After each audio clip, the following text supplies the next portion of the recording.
ஆண்டவர் சொல்றாரு, என்னால செய்யக்கூடாத அதிசயமான காரியம் ஒன்று உண்டோ?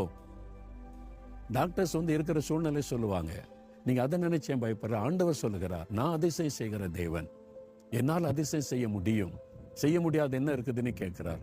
அவருக்குள்ள அது ஒரு பெரிய விசுவாசத்தை தூண்டி எழுப்பினார். நான் விசுவாசிக்கிற இயேசுவால முடியும். எல்லாரும் என்ன கைவிட்ட அந்த இயேசுவால குணமாக்க முடியும். ஆண்டவர் அற்புதம் செய்துட்டார். நோ கேன்சர்னு சொல்லக்கூடிய அளவிற்கு முற்றிலும் மாற்றம் உண்டாகிவிட்டது. அவரால் முடியும். அவர் அவ்வளோ சந்தோஷமா, கேன்சருக்குரிய அறிகுறியே இல்லைன்னு சொல்லி ரிசல்ட் கொடுத்துட்டாங்க. ரிப்போர்ட்டோட வந்து நிற்கிறாரு. நான் பார்த்த அந்த ரிப்போர்ட்டை என் கையில் காமிச்சு அந்த தம்பி சொன்னாங்க, பாருங்க இந்த மாதிரி ரிப்போர்ட்டே கொடுத்துருக்குறாங்க, கேன்சர் ஃப்ரீ, கேன்சரே இல்லைன்னு சொல்லி. எப்படி நடந்தது? 4th ஸ்டேஜில் இனி அவ்வளோதான் நிலைமையில அதிசயம் நடந்தது. அந்த அதிசயத்தை செய்த ஒரு இயேசு, அவர் தான் அவங்கள பார்த்து கேட்கிறாரு, என்னாலே செய்யக்கூடாத அதிசயமான காரியம் ஒன்று உண்டோ? நீ சொல்லு மகளே, சொல்லு மகனே, பிறகு எதுக்கு பயப்படுற? அப்ப நீ இந்த காரியத்துல எனக்கு ஒரு